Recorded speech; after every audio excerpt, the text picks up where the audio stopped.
Hey there, I'm Heather Hakes. Welcome to my channel. This channel is designed to help you live the life you dream about. But before we dive into today's video, I invite you to check out my free video training on how to reprogram your subconscious mind. Again, visit my website, heatherhakes.com, and opt into my free video training. You can also click on the link below in the description box.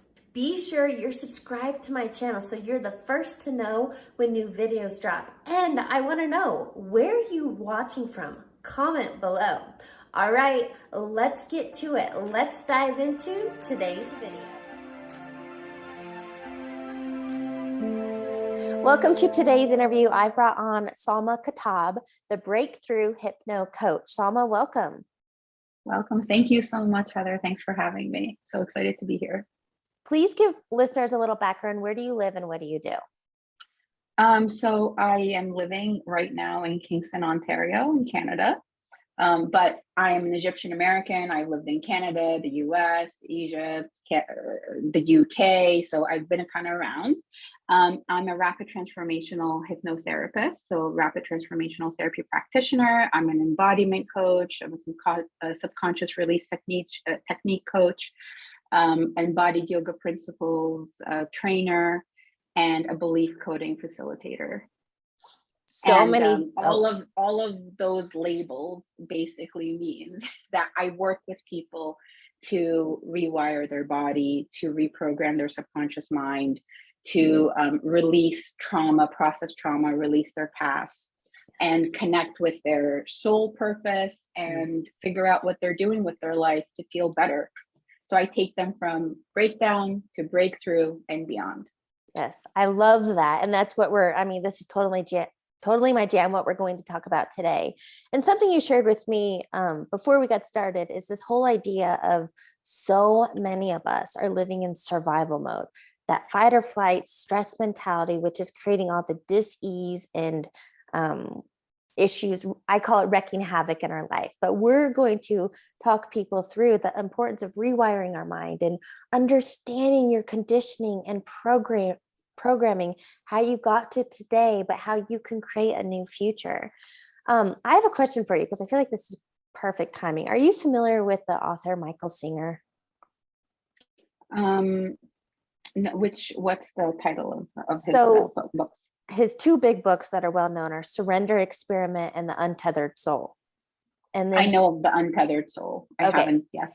Mm-hmm. So he just released a new book that I finished over the weekend called Living Untethered. And why I bring this up, because what you kind of touched on is, we all have trauma and experiences from our life, and we've been conditioned and programmed to suppress emotions and feelings.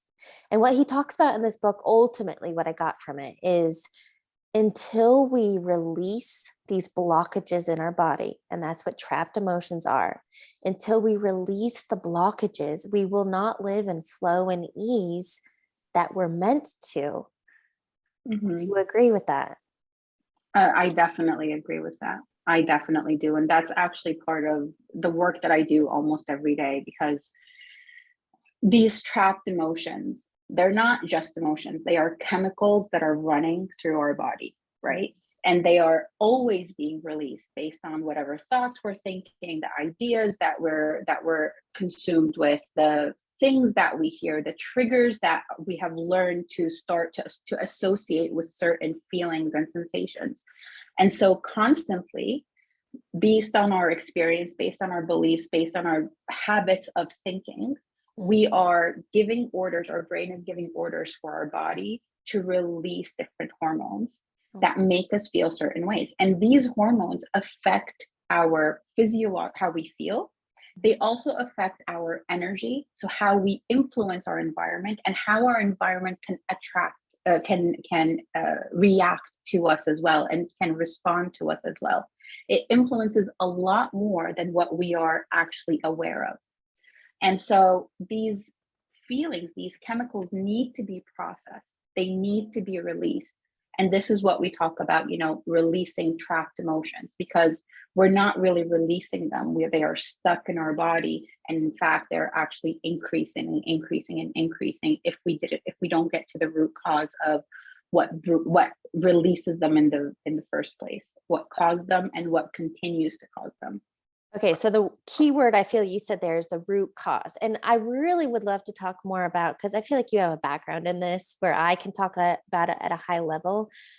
We are conditioned and programmed, especially in a Western society, that we band-aid symptoms, right? Our healthcare quote is all about providing pills to relieve symptoms, but never dealing with the root cause, which are emotional and all these experiences we had. So can we talk a little bit more about this conditioning and programming? Because that's who we've become today based on our culture, our environment, our experiences, and about this root cause rather than band-aiding symptoms.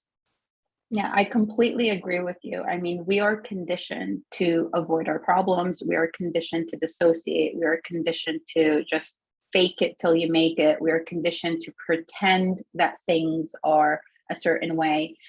We're conditioned really not to feel what's actually going on. And that's what happens with dissociation.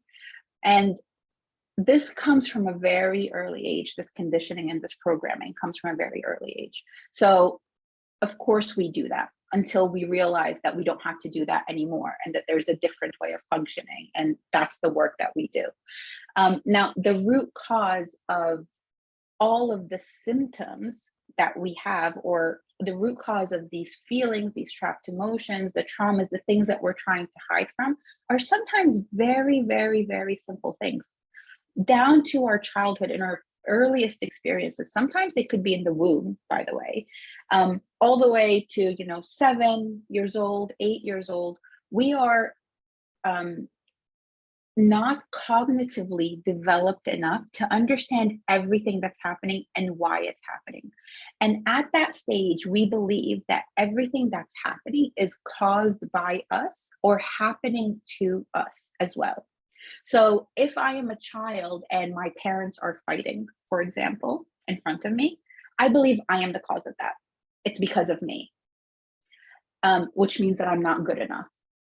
And if I am unable, and then I believe that it's also my responsibility to fix it. And if I am unable to fix it, even if I'm a 2-year-old, if I'm a 3-year-old, then I am not good enough and I am helpless.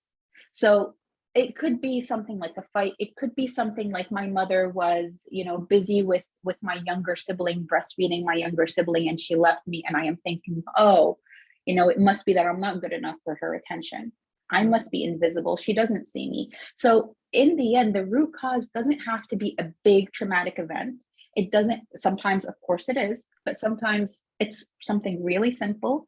It's almost a misunderstanding from our part as children, and something very simple that we didn't get a chance to understand well. So we've created a meaning to a situation, and that meaning has to do with us. And the beliefs that the core beliefs that we usually have that are responsible for most of our issues are: I'm not enough, I don't belong, I can't connect, I am different, or something is not available to me. Safety is not available to me, love is not available to me, because we think that our environment is the world. So if it's not in my home, then it doesn't exist. And if I'm a little younger, if it's not in front of my face, then it's not here. It doesn't exist.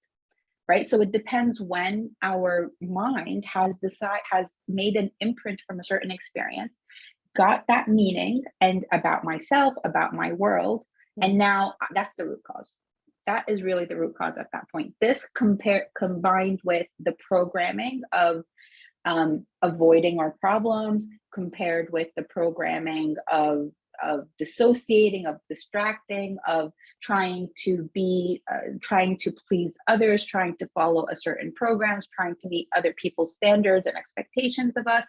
Those two combinations means that this belief just keeps repeating. I keep repeating this negative belief. I keep seeing everything around me, confirming it. My mind keeps releasing certain chemicals into my body, making me feel worse and worse and worse about myself, making that belief feel truer and truer and truer every day. And so I'm building trauma And I'm not dealing with it. I'm not noticing it until at a certain point, I'm in my mid-30s and Yeah. boom, Yep. Yep. collapse, breakdown. Can I share with you? This just comes to front of mind. Everything you just explained, I would like to share a personal story because I feel like people can relate to that, how I understand what you're saying. So I didn't realize this till I was 32. So just 5 years ago. And now as an adult, I understand. So my dad was the sole provider. My mom was a stay-at-home mom, and my dad worked a ton. Obviously, I know now as an adult, my dad worked as much as he did and had to travel for work to provide for our family. But as a young girl, and I didn't realize this until a guided meditation when I was 32. As a young girl, I created a story that I wasn't worthy and deserving of my dad's time and attention. Yeah. And so through my teens and 20s, of course, I dated emotionally unavailable workaholic men. And I finally came to the realization and awareness of personal responsibility. Heather, the face changed, but the experience was the same. I continued to date the same kind of men, and I realized I was the common denominator. So I just want to share the point of this. A young, innocent child, that wasn't the truth, but that was the seed I planted and I fertilized. And that's what I continued experiencing into my adult years until I changed the narrative, had compassion, hugged that young girl to let her know, that wasn't the truth. And I rewrote the narrative. Yeah. And from then, by choice, but by doing the work, I 100% dated and attracted totally different kinds of men. That's great. That story, that we all do this. We all do this. We repeat that childhood pattern because it's based on beliefs. It's like an equation in your mind, right? And a lot of us, we want to fix it. We're that little young child that still thinks you can fix the situation. I can make my father stay, right? He's number one, I believe he's leaving because I'm not good enough. He's leaving because he doesn't care about me, but I can fix it. I can make him love me. So what do? I go and this is all happening subconsciously. It's based on my energy and my thoughts and certain things that I'm not even noticing about how I am embodying myself. I attract to me the kind of person that, like you said, is going to be emotionally unavailable. It's like I am picking that person specifically. I am trying to find the one that can play the role of my dad. And then I find that person and I do everything to try to fix it, right? Because that's the urge that I have. I have a compulsion to fix it, to find a solution.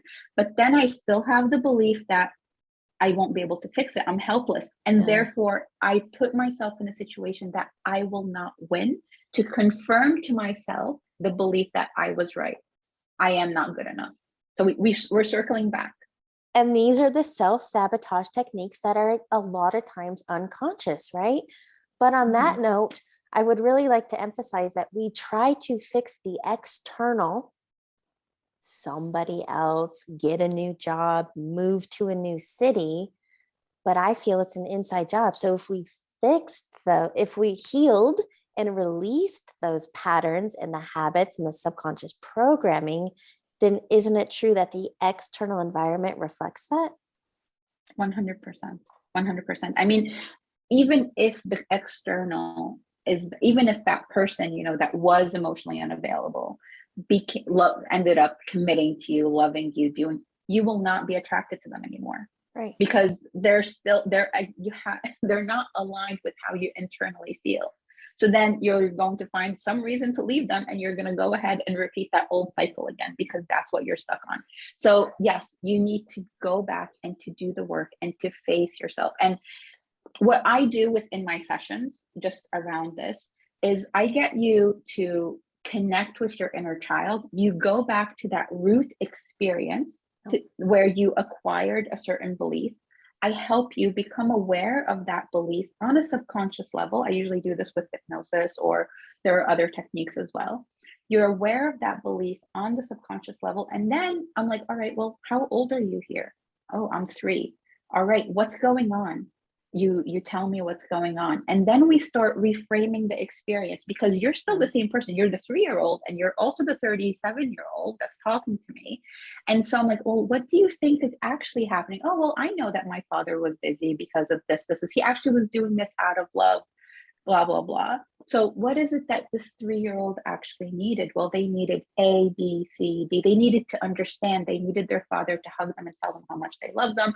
All of this. So we give the 3-year-old part of you whatever it needed, and then we upgrade them, because you're not supposed to stay that 3-year-old anymore. That 3-year-old should not be running your relationships when you're in your 30s, right? So we have to upgrade that 3-year-old, and we're like, all right, hon, I'm gonna put you in my heart now.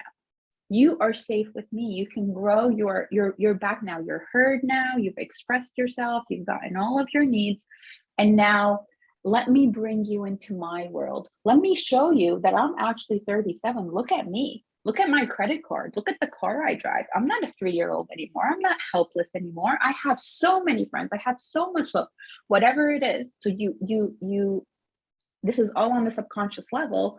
You show yourself that your reality has changed. That old version of you is not you any longer. You are way past that now. And then you've reframed, you've changed the belief, you've upgraded your inner child, you put them in a safe place, and now you are free to, you can go back and say, that 3-year-old is not me. That person that was chasing emotionally unavailable men, that's not me. That person that was yearning for the father, that's not me anymore. And this is part of the process. And then with the work that I do as well, is then we program in the new beliefs and the new behaviors, and we work on manifesting. So if I have always been attracting someone like my father, I mean, I love my father. My father isn't the kind of man that I want to marry. I don't want to marry my father, right? So who do I want to actually attract now?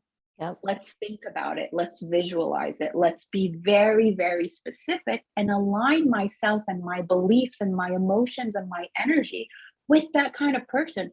Become the kind of person that is that would attract someone like that, that would be in alignment with someone like that, and then figure out what I want to do past that as well. So I actually do this in like one session, right? Like this entire process is not like a long thing. This could be in one session, but that's pretty much what we do when it comes to changing those beliefs and doing the inner child work to interrupt those patterns, to dig to the root cause and just let go of them.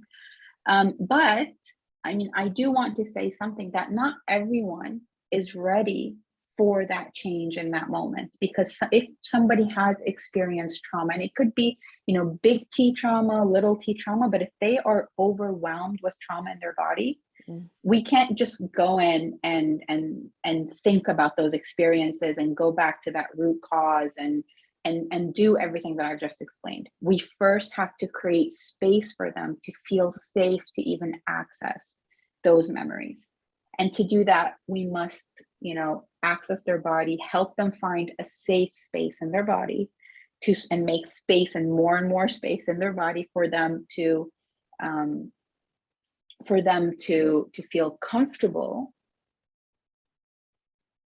to even feel like they could have a conversation, that they could even talk about the situation that they're in, the problems that they're experiencing, without re-traumatizing themselves. So that's something that's really important, because if you jump into that healing work without clearing the space for you, without feeling safer in your body first, without processing some of the trauma, releasing some of the trapped emotions, even without talking about anything, then there is a risk of re-traumatizing you. I have a question for you. If we could summarize everything you shared, because I think it is so powerful, and this is something, I get to talk about a lot, but for somebody who's newer to this, I love giving, like a 3-step process or kind of a how-to. So here's my takeaway, and I just want to see if I got it correct. What I understand is that, one, you have to feel it to heal it. I really love that. Easy. So if we feel it to heal it, and we, find that root cause, and we do this reframe, which are creating new beliefs, then it's like we have a new foundation, a fresh start, a blank canvas in which we can live our life from, to then create and manifest abundance and prosperity and health and ease in our life. Yes. Yes. Okay. So what if I were to just put these steps in order? The first thing that you do is you need to feel how safe is it to access your body right now. Mhm. So is there a lot of trauma? Are you carrying a lot of trauma in your body? Are there lots of trapped emotions in your body that if you were to access any of those memories, you would overwhelm yourself?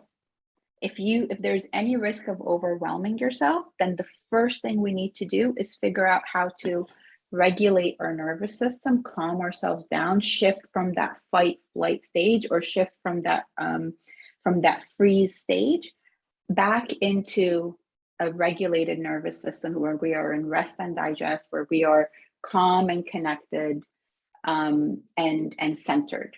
Okay, so that's the first thing. To do that, we might just do some breathing. We might start doing something called like the subconscious release technique, where we are isolating each one of the tiny emotions. So we're not taking the whole big overwhelming issue. We're taking like a tiny emotion, we are labeling it, we're feeling it, we are releasing it. And sometimes before that, we might even just need to do movement, because if you are moving, you are processing, you're metabolizing a lot of these hormones, like the adrenaline. So it might be movement therapy in the beginning, just to begin releasing, to break through the ice, to break through the freezing stage. So you embody yourself, you are moving now. It starts to feel, you're creating more space, it starts to feel safer. Then you begin releasing some of the trapped emotions. We're using breath work. So we're releasing that. We're clearing our energy from the fear, from the guilt, from the anxiety. We're letting those things go. And now we're in a safe space. Now let's access our subconscious mind, and let's see how we can get to the root cause of all of those beliefs and all of those patterns and behaviors that we are seeing. We do the hypnosis, we get to the root cause, we do the inner child healing, the reframing. There are lots of other techniques that can be done at this stage, but it's all around reprogramming the mind, right? And then once we are done with that, now we've cleared all of the misconceptions, we've reframed, we've upgraded the child, and then we can start programming in the new beliefs, that the new program that is going to result in a different reality completely.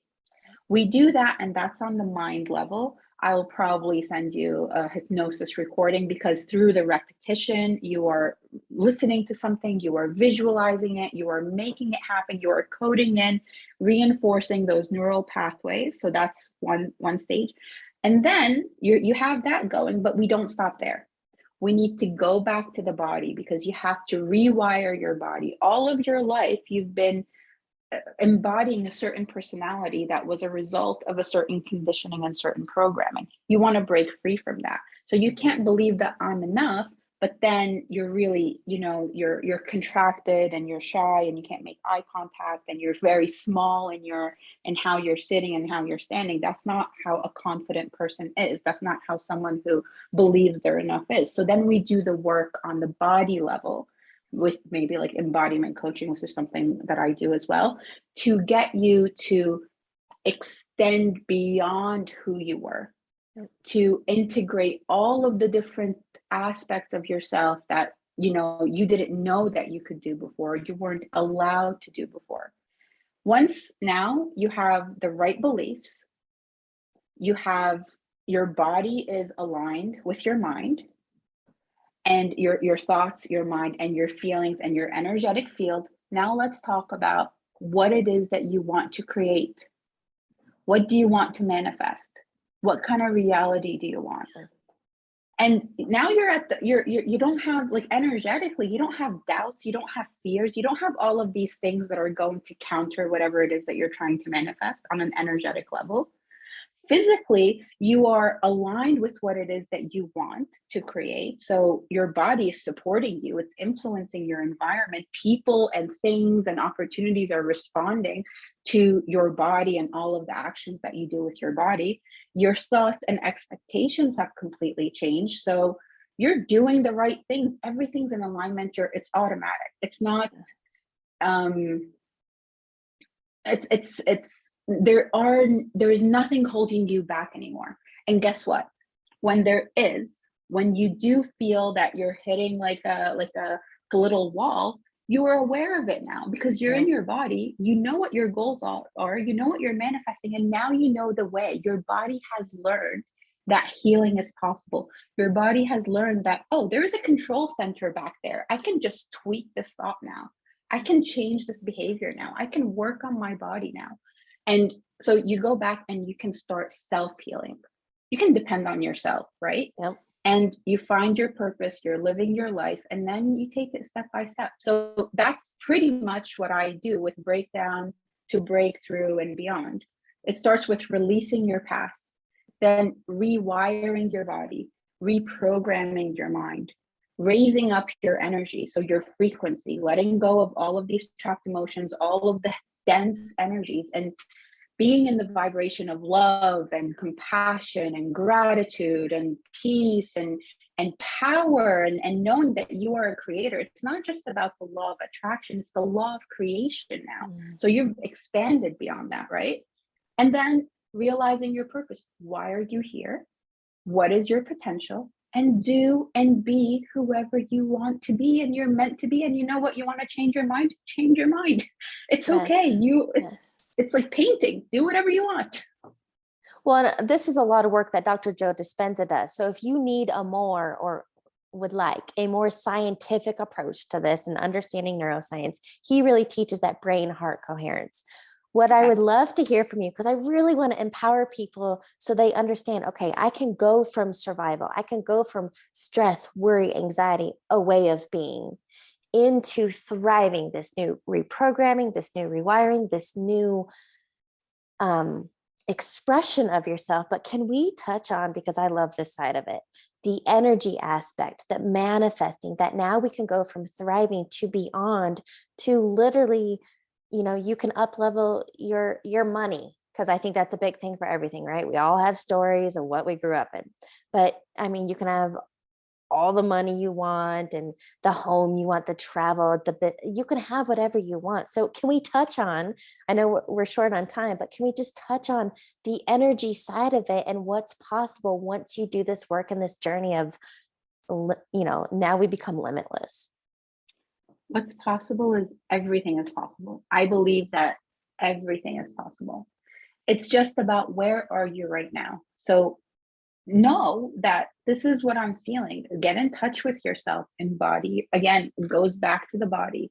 It goes back to feeling it. It goes back to understanding, all right, I'm feeling shame right now. If you feel shame for any reason, you're not going to be attracting the best things. If you feel guilt for any reason, you're not going to be attracting doubt, anxiety, helplessness. All of these, even apathy, grief, all of these feelings are very heavy, and they're not helpful to attracting, right? So when I know that I am having this is because these are chemicals, like we put a label on it that this is grief, but this is actually some hormone, some chemical running through our body that needs to be released. So I name it, I feel it, and I let it go. I'm not holding on to it. I'm not thinking, oh no, this is why I'm having, this is why I'm sad, and this is why I've been sad for the rest of all of my life. I'm feeling it. Yes, I'm sad now. 90 seconds, let it go. There are techniques that you can do yourself. You can just breathe it out, release it. The power of your mind. You can say, I am releasing it now. Take a deep breath in, deep breath out, let it go. It's done. Yeah. Okay. You're clearing your energetic body now. And as you are doing that, be mindful of, well, what are my goals? What do I want to do? Take an action. Is it aligning or not? If the action is not aligning, if you're not getting the results that you want, go back into your body, release some more. That is the indicator, because once you have released, you are raising your frequency. whatever it is that you want to manifest, it will come to you.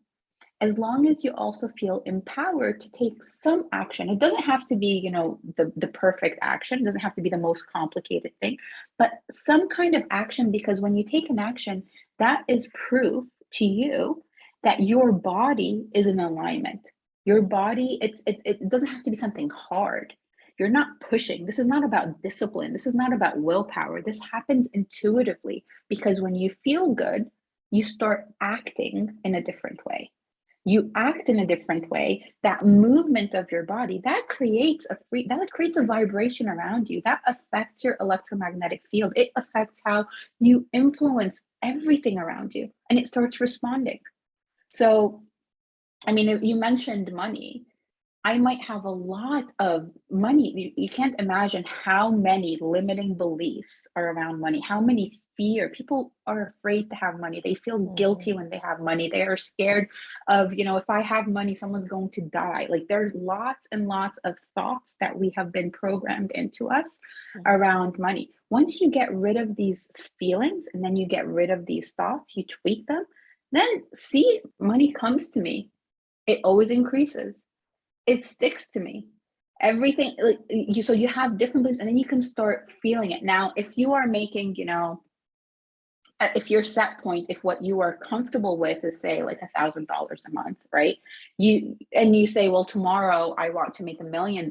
Sure, it might happen, but likely you're not going to make that jump, because it's harder to shift those beliefs to that extent. I believe if you can shift it, it might happen, but a more intuitive way is to do this over, a short period of time, where you are 1,000. No. Now I can do 10,000. I'm comfortable with 10,000 now. You're testing 100,000. All right. How do I feel? What kind of feelings do I feel around 100,000 point? Clear them. Change those beliefs. All right. Now I've tested it. I am receiving the 100,000. That gives me more confidence. So now, again, I am re-exploring those beliefs, and I'm testing my feelings. How am I feeling now? Okay, I can make $1 million. I can make 100 million. Why not? Right? Why not? But you have to, it's like a calibration. You go up, and then you assess. You go up, you do some work, and then you assess. So it happens. I totally believe in this. Believe in this. I mean, I love this work, and I think we could go a whole entire episode on all of that energy and frequency and manifestation. But I want to ask you, because we've touched on so much, and this is powerful work. What you're doing is powerful. And again, I want to empower people that you have this potential, that, go on the healing journey. And then, I mean, we are unlimited beings, but you got to do the work. So here's a question I have for you, because we touched on a lot. What is one key takeaway you want listeners to get? Earlier, I was telling you that healing is just the beginning of the journey. But I also, another key takeaway is that you can heal. You can change your life. You are a lot more powerful than you think you are. And you are more than who you think you are. You are not limited by this personality. You are not limited by this history. There's so many aspects of you. And if you can connect to those aspects of yourself, all of the aspects that you have suppressed or that you have repressed, you are going to be unstoppable. Yes. Unstoppable. Preach. Seriously, though, I love that message, and I couldn't agree more. What I'd love to do is ask you a few rapid fire questions to wrap up the interview. Yes, go ahead. Yay. First one being, what is a quote or motto that you live by? I love live and let live. What does it mean to you? It means I am owning my reality. I live the reality that I want. I don't force anyone, and no one else can force me. There's room for all of us to be who we are. There's room for all of us to live in parallel realities if we want to. That's okay.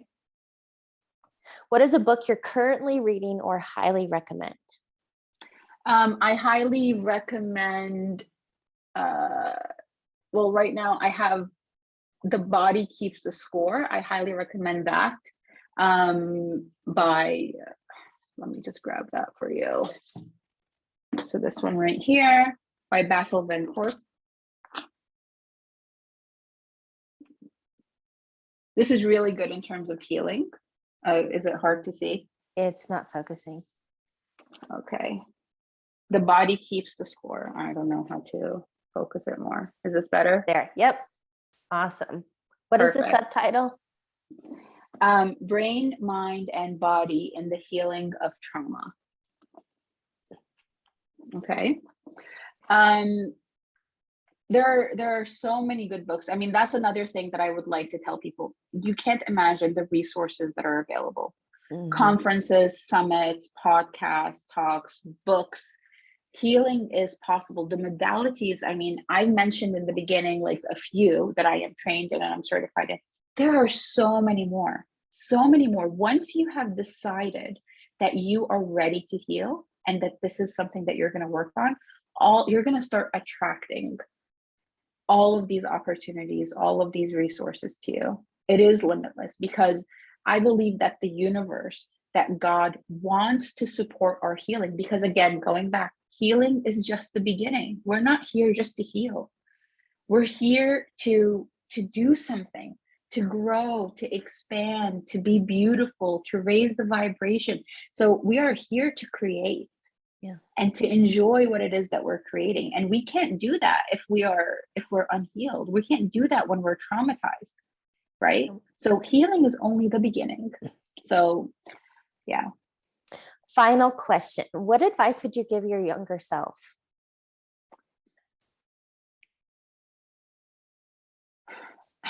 Going back to what you were saying, start on that gratitude journal. Much earlier in life. Be more mindful. Know that you are more powerful. Hold on to your freedom. Don't worry about fitting in. Don't worry about belonging. You are enough. You are worthy. You are loved. You are loved. You are a creator. And just really be yourself and know that you don't have to limit yourself with whatever it is that the world is trying to limit you around. You are more than this. You are more than what we are seeing, than what others have conformed to. We can be more than that. And it's okay. Be big, be too much, be too loud.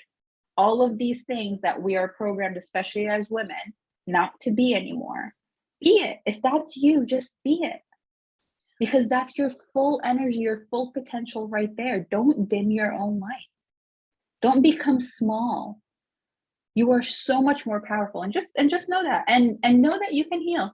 Know that it's okay. Because in this human experience, there will be setbacks. There will be experiences that make us feel a little more dense.